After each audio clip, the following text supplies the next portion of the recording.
जी दस्तगीर साहब, चौथा सवाल सवाल आपका आज क्या है? जी सर, ये मेरी अर्ज है कि और ये बहुत बेहतरीन चीज अगर हो जाए जी तो ये है कि अगर आप जानवरों के चारे की फसल काश अगर कर रहे हो आप, जी तो कौन सी जड़ी बूटियां काश की जाए? नंबर 1, जो कि गाय और बकरी को फरफरदा भी कर दे। सेकंड, कि उसमें दूध भी बढ़ जाए। थर्ड, जो मुख्तलिफ बीमारियां होती हैं उनसे हिफाजत भी हो सके। अच्छा, इसमें कई चीजें हैं जो मैंने लोगों से मैंने सुनी है, वो मैं अर्ज कर देता हूँ जी कि सफेद भकड़ा है एक जड़ी बूटी, दूसरी जड़ी बूटी है अफगन बागूरी, तीसरी सतावर है। तो जी इसमें ये है कि इसके अलावा जो है ना वो चूलिस्तान में के वहां पर मखसूस अजला ऐसे हैं कि उस चारे में जड़ी बूटियां जो गाय या बकरी खाती है तो वो बहुत फरदा हो जाती है जी और दूध भी उसका बढ़ जाता है। ठीक तो इस हवाले से अगर काम हो सके। ठीक मेरी जान, पहली तो थोड़ा सा आपसे मैं इख्तलाफ करूंगा। वीड्स जो होती हैं, जड़ी बूटियां, जो जड़ी बूटी कहते किसको हैं? जड़ी बूटी का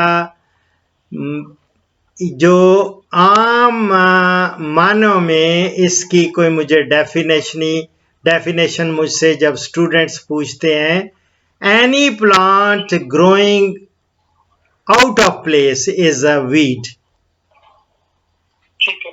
और अगर आपने क्रॉप एक लगा रखी है, उसके दरमियान अगर गंदम लगाई है और उसमें जो गंदम के अलावा जो प्लांट्स ग्रो कर रहे हैं, भले वो यूजफुल भी हों, वो हम उनको वीड्स के तौर पे लेते हैं। लेकिन उनको अगर कल्चरल प्रैक्टिसेस यानी हाथ के जरिए उखाड़ लिए जाएं और इनको बतौर चारा, इनको भैंसों को, गायों को, बकरियों को, भेड़ों को खाने के लिए ऑफर किया जाए, तो उनकी अफादियत है। एक तो वो कम्पीट करते हैं, जो वीड्स होते हैं प्लांट आउट ऑफ प्लेस मैंने इसलिए कहा कि वो those plant they compete with the major crop, जो मेन क्रॉप हो रही होती है, वो उसमें फूड में, शेल्टर, उसका पानी में, खुराक में सारा हिस्सा वो उसका ले रहे होते हैं। इसलिए हमारी क्रॉप की प्रोडक्शन मुतासर होती है। वो 40% तक भी देखा गया है कि वीड्स की वजह से क्रॉप वो मुतासर हो जाती है, प्रोडक्शन कम हो जाती है। इसलिए हम उसको उससे जान छुड़ाते हैं। दूसरा यह कि वो उनमें से ये बकरा जो आपने सफेद कहा, बेशक ये बहुत सारे मेडिसिनल वैल्यूज भी होती हैं इनकी, लेकिन ये जब मेन क्रॉप के अंदर लगता है तो हम इसको वीड आउट कर देते हैं, इसको खत्म करते हैं, ताकि उनके बीज भी ना गिरें। फिर वो गंदम के बीज जो साफ सुथरे हैं, वो उनमें भी वो मिक्सचर हो जाता है, तो वो क्वालिटी नहीं रहती जो कि एक आम क्रॉप की होनी चाहिए। ठीक है, ये उसको भी मुतासर करते हैं। एक बात जी मेरी जान, मैं उस हवाले से उसको अगर अलहदा से काश कर लें। मेरी अर्ज सुन लेना।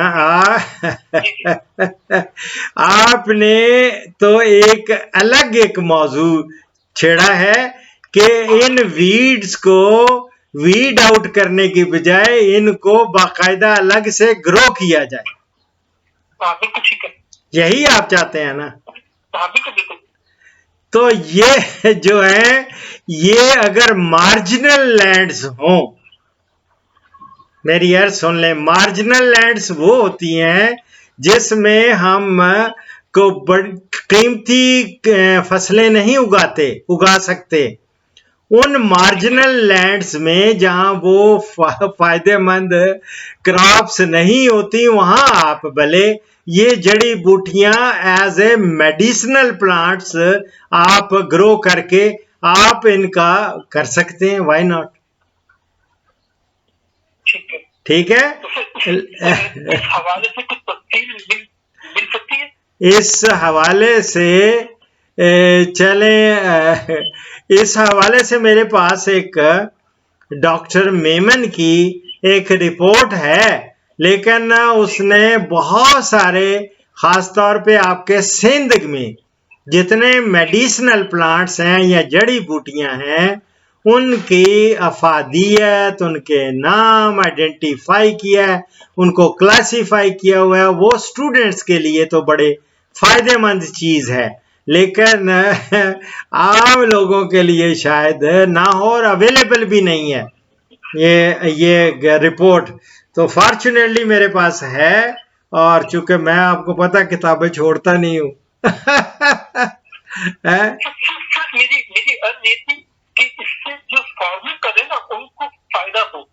फार्मर्स तो इसको जान छुड़ाते हैं ये जड़ी बूटियों से, वो तो हर वक्त बस ये कहें।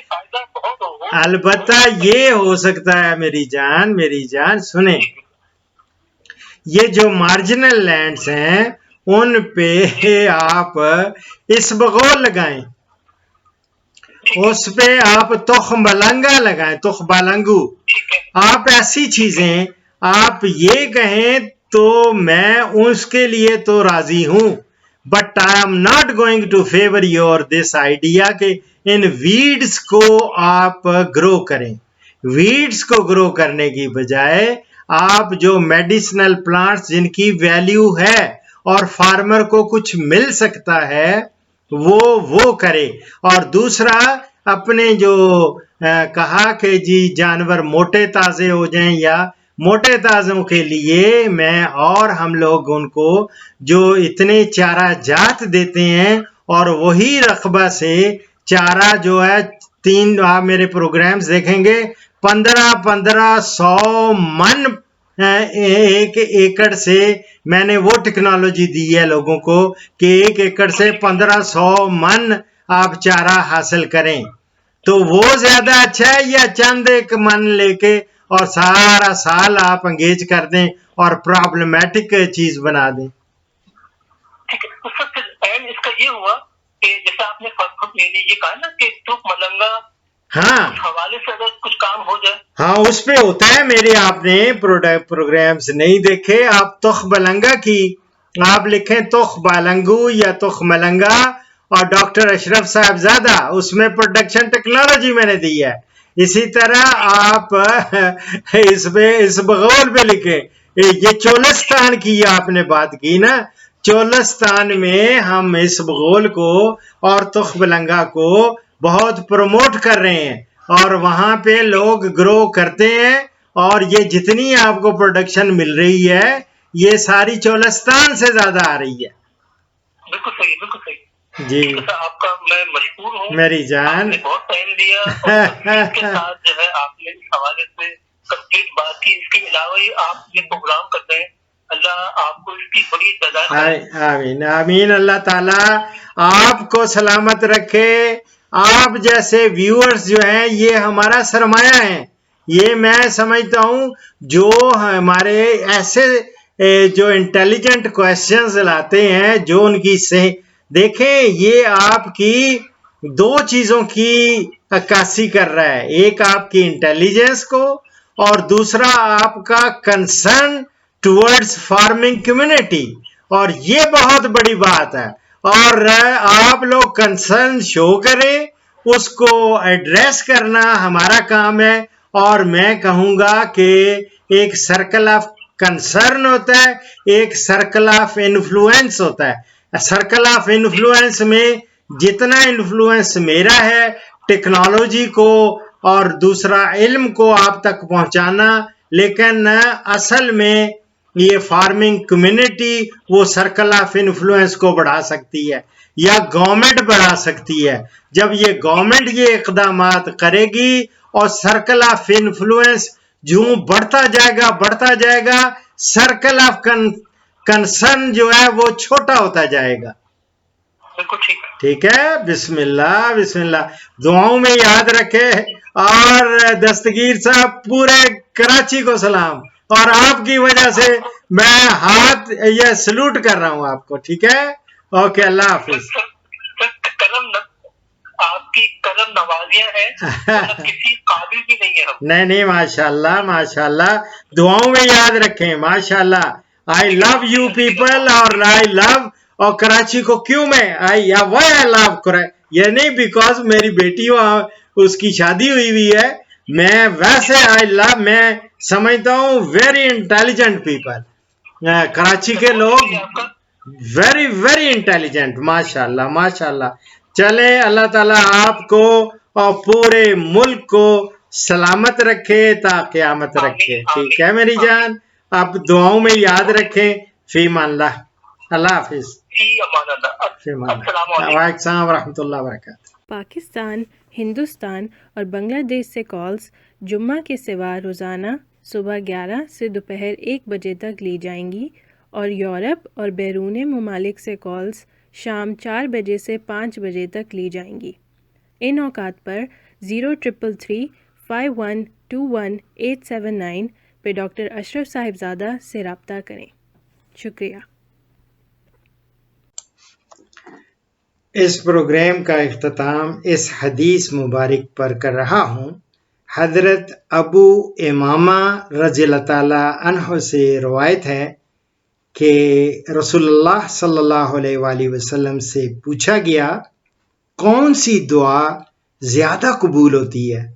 आपने फरमाया, रात के पिछले पहर में और फ़र्ज नमाजों के बाद। ये मैं तिरमिज़ी से कोट कर रहा हूँ। दुआओं में याद रखें। फ़ीमानिल्लाह।